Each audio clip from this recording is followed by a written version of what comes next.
亚报道。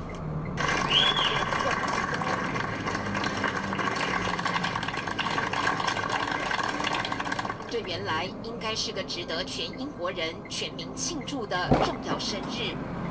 1948年7月创立的英国国民医疗服务体系 NHS 今年整整75岁了。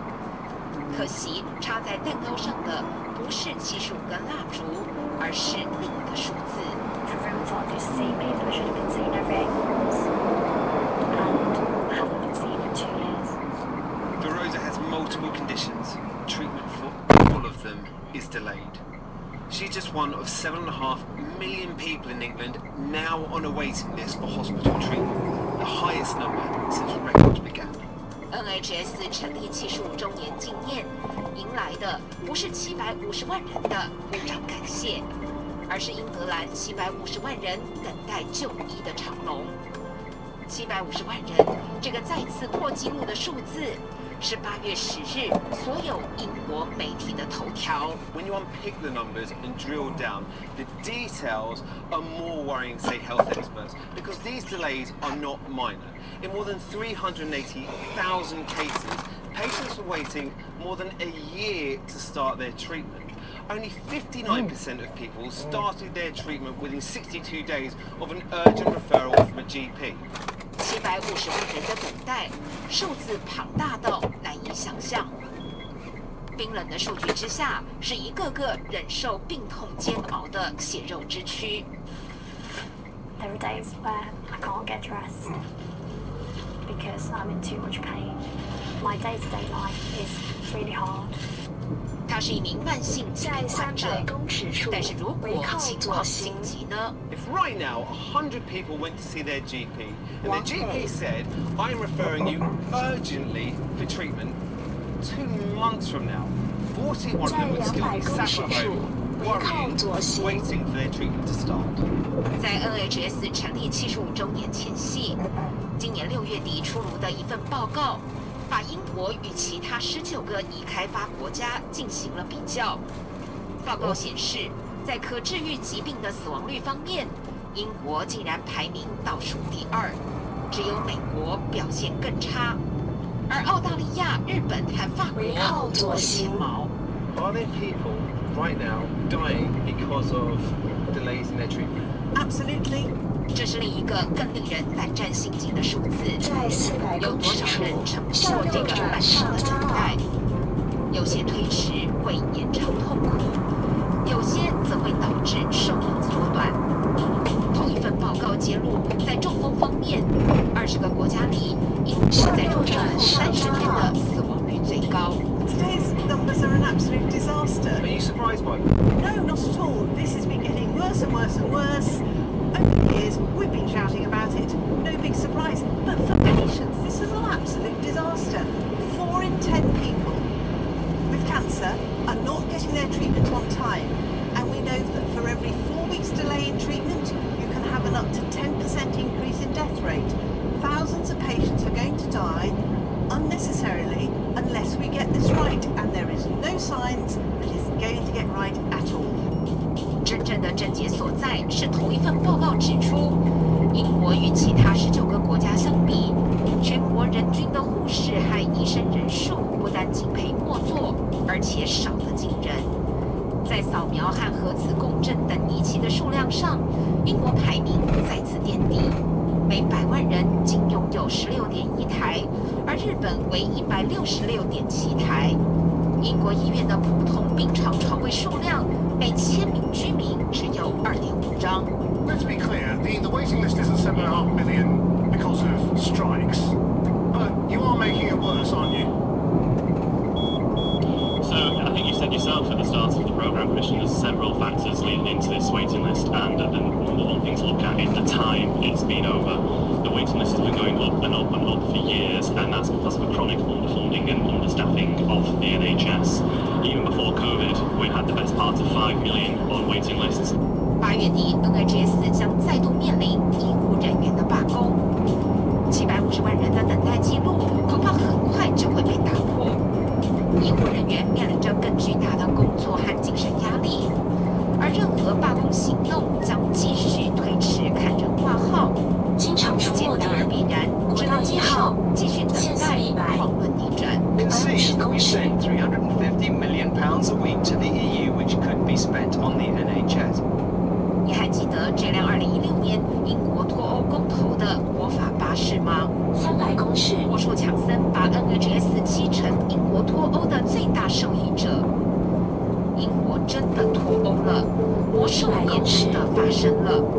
是 NHS 取代了哈姆雷特，成为当代英国的最大悲剧。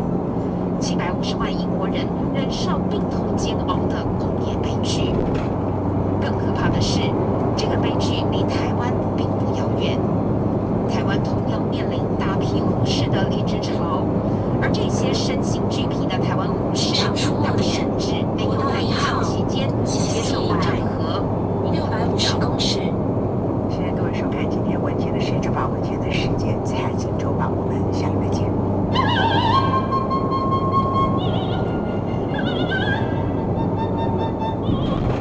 300公尺。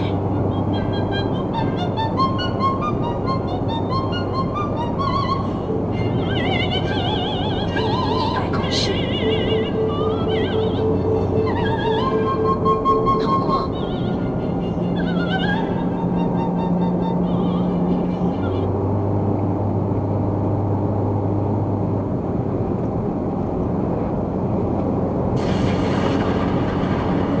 前方300公尺出现暴雨，请回转。生命中总有时也很难走的路，有人是。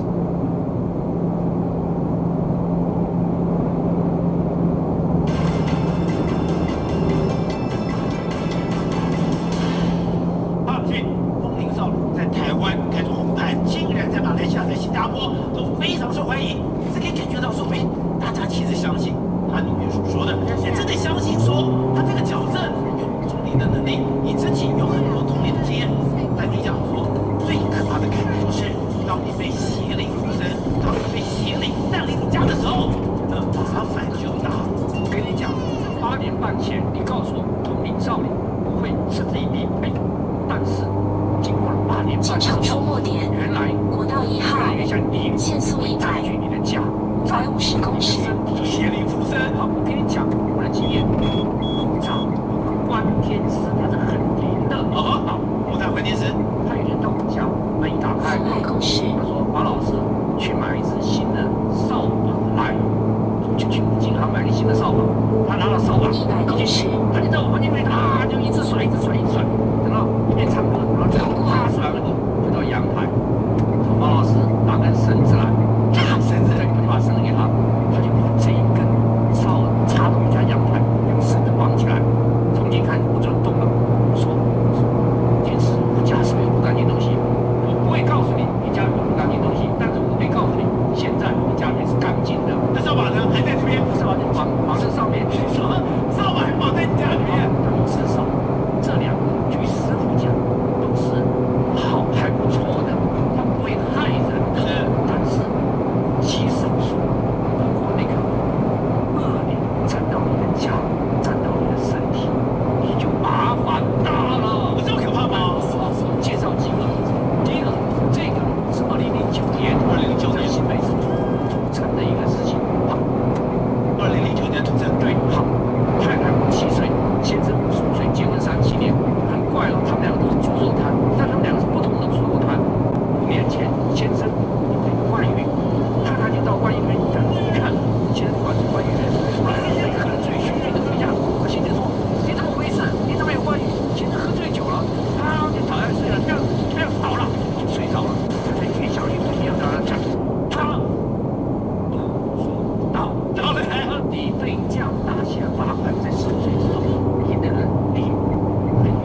太太判刑14年，在入监之前，他太太在他儿子的顶楼轻生了。是好，当然他太太轻生也怀着怨气轻生，对不对？那个结果到他头前，前方有测速照相，限速100公里。陈先生突然之间，一个旁边一个女性的朋友，突然间就变得面目狞狞，然后就嘎，你不要住我房子，你离开我房子，你不要住到我房子。这个太太就土城那个房子，对，附身到陈先生朋友的身上，就变得很认真啊，双手做成了，就叫他说：“你还我房子，你不要住我房子，你滚开了。”经常出没地他也回到这个房子了。房子。虽然后来他跟他儿子说对，后来他轻生之后，他的魂魄又来这个房子了。然后这些就说：“哎，是你让我租的，你租给我的，你怎么让他承认？哎，好，他离开了，还跟他谈判。我告诉你，那个他们恢复正常了。但是隔了2天，他一个女性朋友来拜访，他又上他身了。前方有测速照相，限速100公里。他先生呢？他先生还在里面吗？他太太比较凶，然后后来他看见比较凶，神坛上面有戒指，他拿戒指打他，这个神坛他看得到，打出来之后，他说出去，就刚才我家，他把他赶出这个家门，他门一开，他把他赶出去，穿戒指跌地上，你知道为什么掉地上？为什么？被吓到，你知道为什么？为什么？门一开，外面一堆好兄弟。他带一堆人来，不是他也搞不清这是他带来的还是来看热闹的，还怎么样不晓得。他打开门，他可以看到门口一堆好兄弟，招着一堆好兄弟。这时候，叭一下，他神坛上面王母娘娘的匾额掉下来，碎2半。你讲真的？真的，真仙是高分到神坛。他说：“王母娘娘帮我打劫，让王母娘娘帮我打劫。”这不能住了，对，所以我告诉你，有时候你住的房子，人不愿意让你住，你就不能住。这个是台南永康的，这个有名到了极点，知道是？这个台南永康人都知道，对，台南永康都知道，为什么？因为这个房东他就是这辈子我就要守那种房子，任何人都不要想进来住。为什么？我跟你讲，他是一个4层楼透天厝，他住在1楼。他把2、3、4楼都租给人家了，注意，他把1楼跟2楼、3楼、4楼通的楼梯都封死了，在外面修了一个楼梯，就让你住户上2楼、上3楼、上4楼，在外面楼梯。也就是我1楼是我的住家，对，但我不要人家经过我的住家干扰我，所以我在外面做了梯好，今天发生这件事情，第一个他轻生了，他轻生太奇怪了。第一个，他是做到轻生的，坐着有几个人可以做到轻生的？不可能的。那你做了轻生，你要死意很坚定的做了。为什么要做的？这地方是我的，我要镇守在这个地方。镇守在地方。第二个，背对大门。背对大门什么意思？就是我是不走的。背对大门，念这么重。我如果面对大门，我是要走的；我背对大门，我是不走的。背对大门做了轻生，就是告诉所有人。我是不走了，我就要死守在这个地方。第3个，他留了有遗书，注意，这他留了遗书。好，遗书上写了什么字？注意哦，用红色的字写：“占我屋者，必索命。”就说，他里面有讲的就是非我家人入住所命，非我家人入住所命。我告诉你，他写这个，他又背对又做的意思就是说。我在那边看守到，你们什么人都不要想进来。第4个是警方完全不能理解的，这个梯子不见了。前方有测速照相，限速50公里。礼拜后才被人家发现，为什么？2、3、4楼邻居觉得臭以后报警在发现他已经在那边死亡2个礼拜了。那他们当就搬家了。搬家当时走楼梯下来，他们不可能把楼梯拆掉的。对，警方不懂，楼梯不见了，那谁拆的？不晓得谁拆的，不可能有人去拆这个楼梯。所以2、3、4楼是上不去了，意思就是我根本不要让人入住我家。还有，我告诉你，整个都清干净了，对不对？后来这个不是法拍吗？你听我讲，为什么法拍到6拍都拍不出去？最早第一次法拍是1400万，1400万，对，到第6拍的时候降到760万，一半了，都拍不出去。为什么？因为警方清理过，也让清洁师什么都清理过，所以这个房子所有经过人都觉得很安全，对不对？是。但是你想要参加法拍，你只要去看那个房子，你只要一打开门，恶臭啊就上来了，就闻到味道，就闻到恶臭了。但是奇怪了，不要买这个房子的人，没有闻到，不到恶臭，他就用这个恶臭警告你，老子在这里，你不要想动我。想买房子的都闻到味道。为什么他怨念这么深？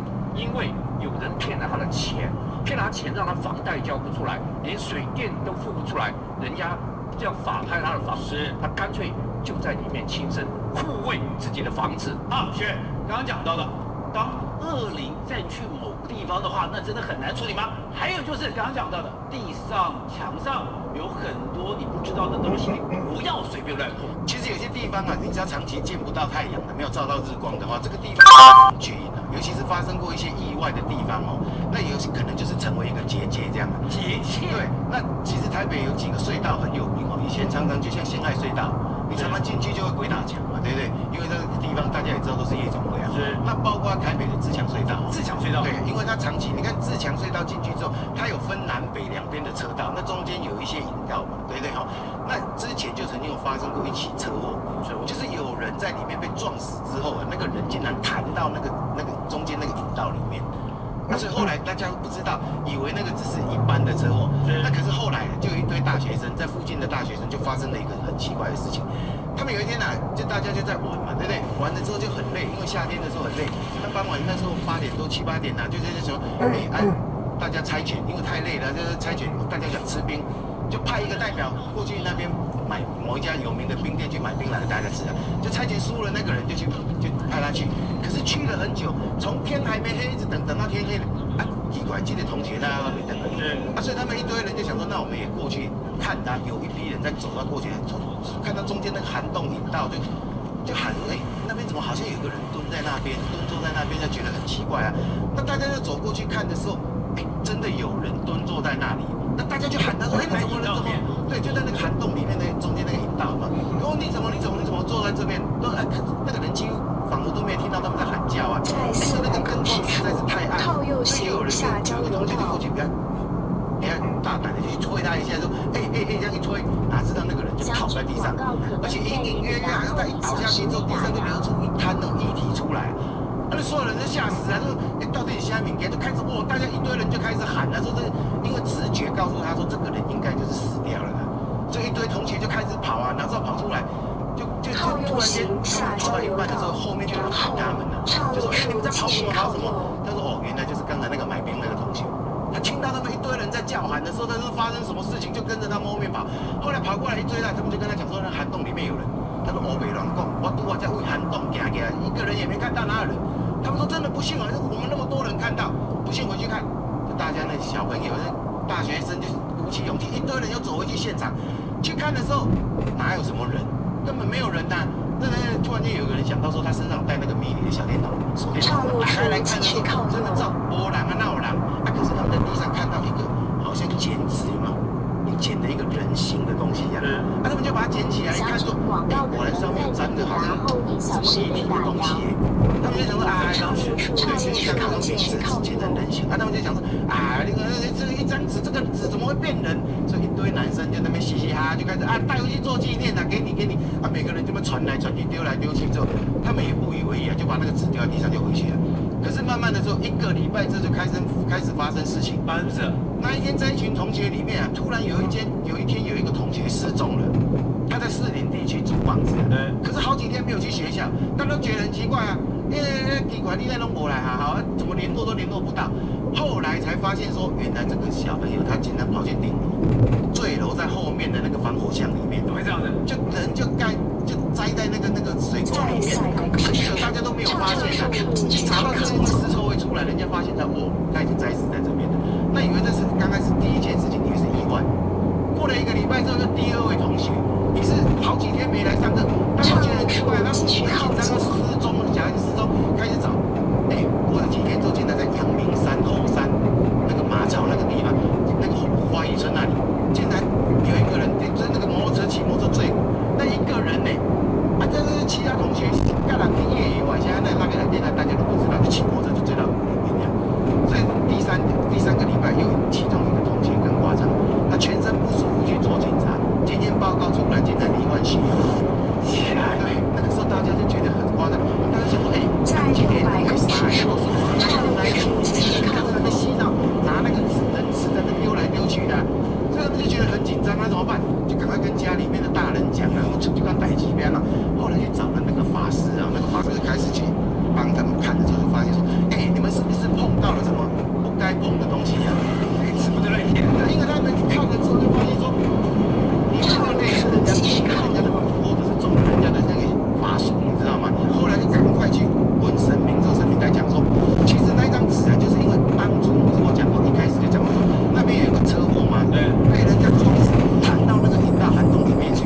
那个他们剪的那个替身的指人，竟然突然间从骨骼那边全部都断掉，其他的6、7个那个替身的指人全部断掉了。吓死人了！那个法师一看就知道说你不愿意和谈呐、对不对？那怎么办？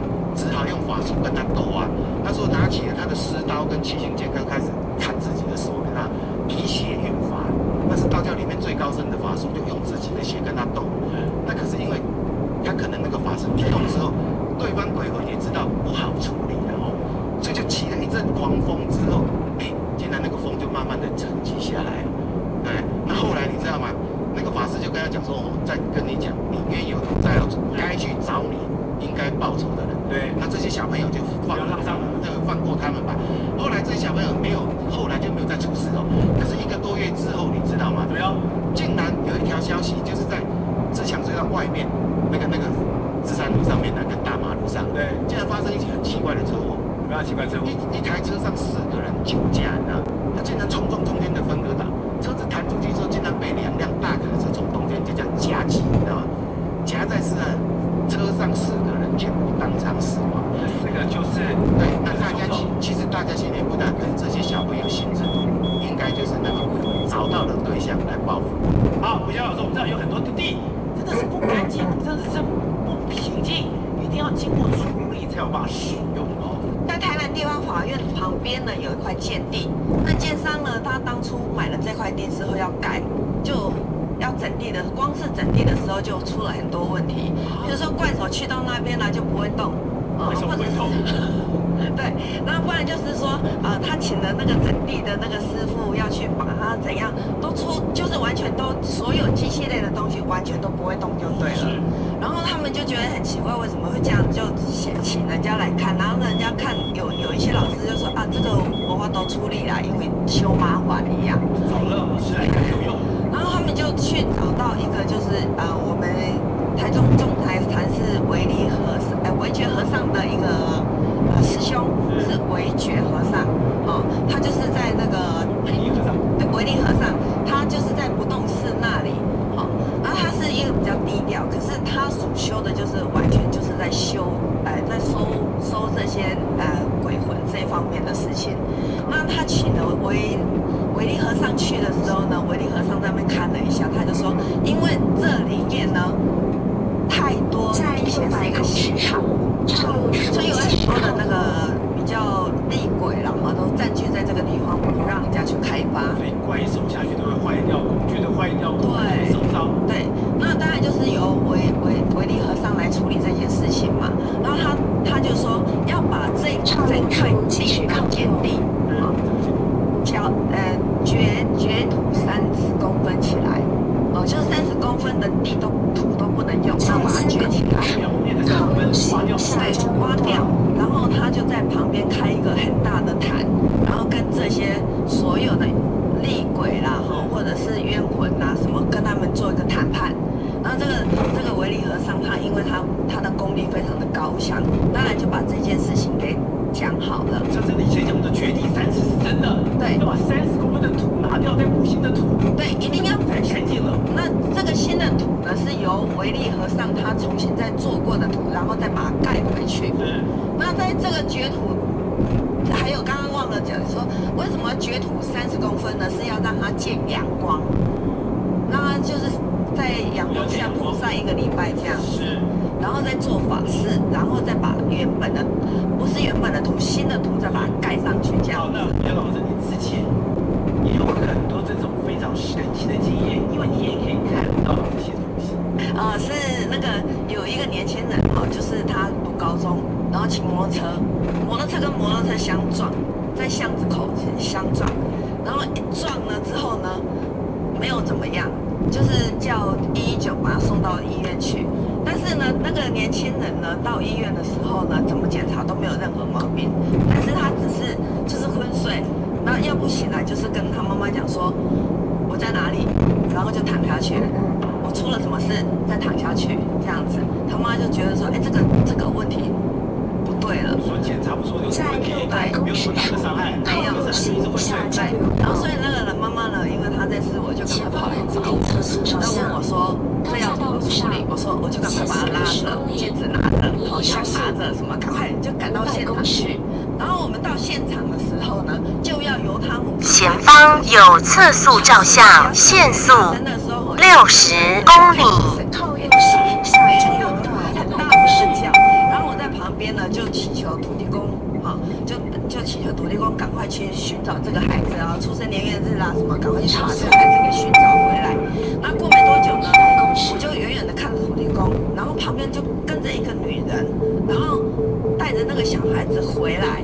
那回来的时候，我就跟土地公我说叫妈妈赶快烧金纸给土地公感谢，然后我就牵着那个小孩子的魂魄上车。你看到那个小孩子我就牵着他，一路牵着他，然后我就跟他妈妈讲说，赶快去开车过来，然后我就牵着他，我就跟他讲说，你现在跟我走，我要带你回去到你的身体，你不能再乱跑，你也不要怕，不要怎样，一直跟他讲，一直跟他讲，讲到医院的停车场的时候，我就把手放掉了，因为那时候他已经可以接触到他的那个身体了嘛。那我手一放掉的时候，很奇怪的事情就发生了。他妈妈的姐姐还跟他先生在医院里面照顾那个小孩子，就打电话过来说：“囡仔菜啊！”好，那福建老师，你今天帮我们带来很多的法器，待会帮我们示范吗？你要吗？出了事情。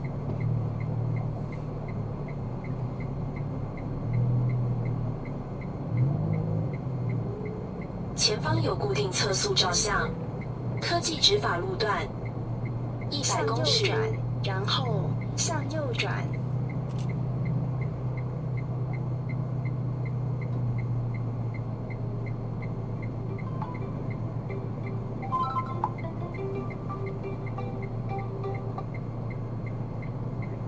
喂，你好。哎，大哥你好，我送717的，我大概超10分钟左右就会到喽。好，我跟家人说，好。好，谢谢，好，拜拜。谢谢，拜拜。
100公尺。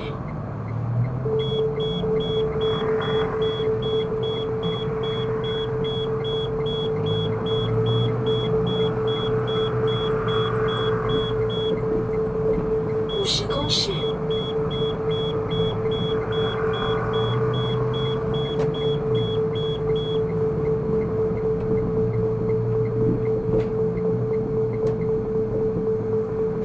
警告解除，前方有固定测速照相，向右科技转，执法路段向右转。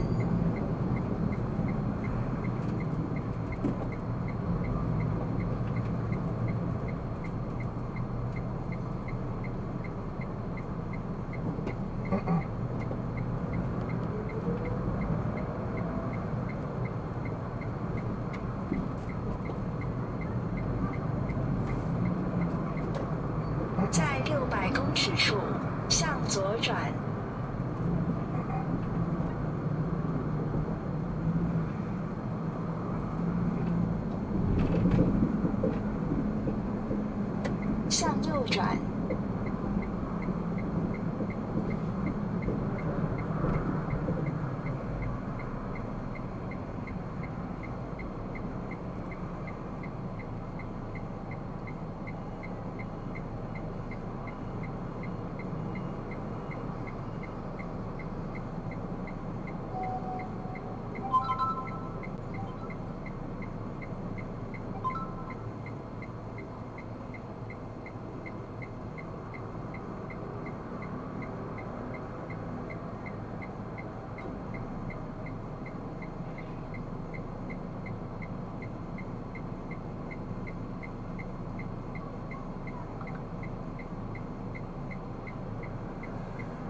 400公尺处向左转。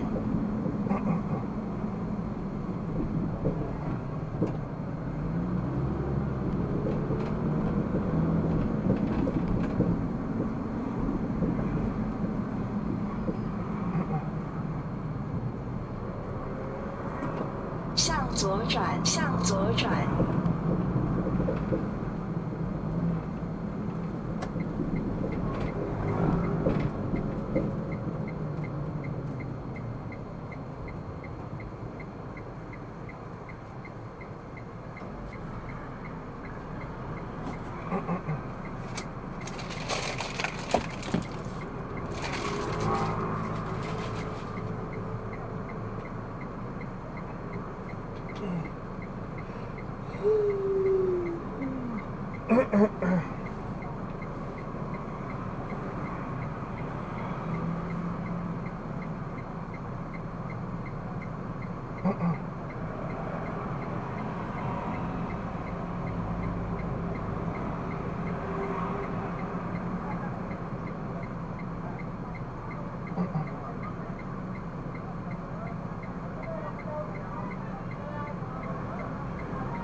在400公尺处，立即在您的右手边。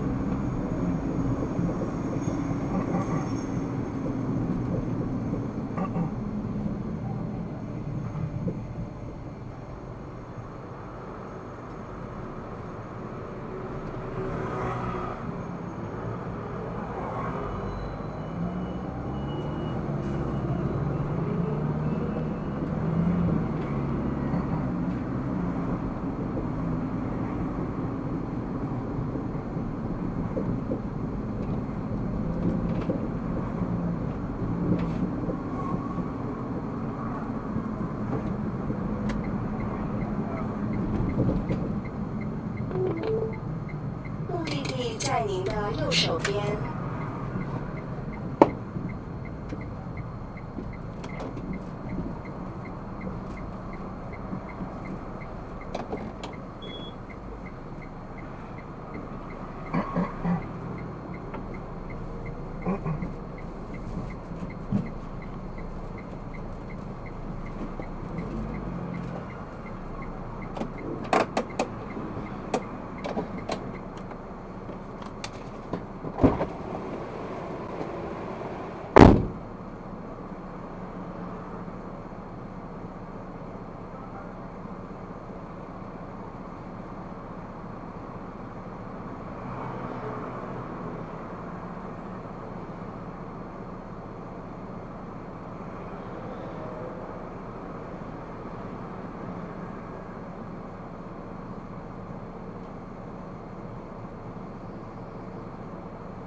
往东北。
向左转，然后向左转，向右转。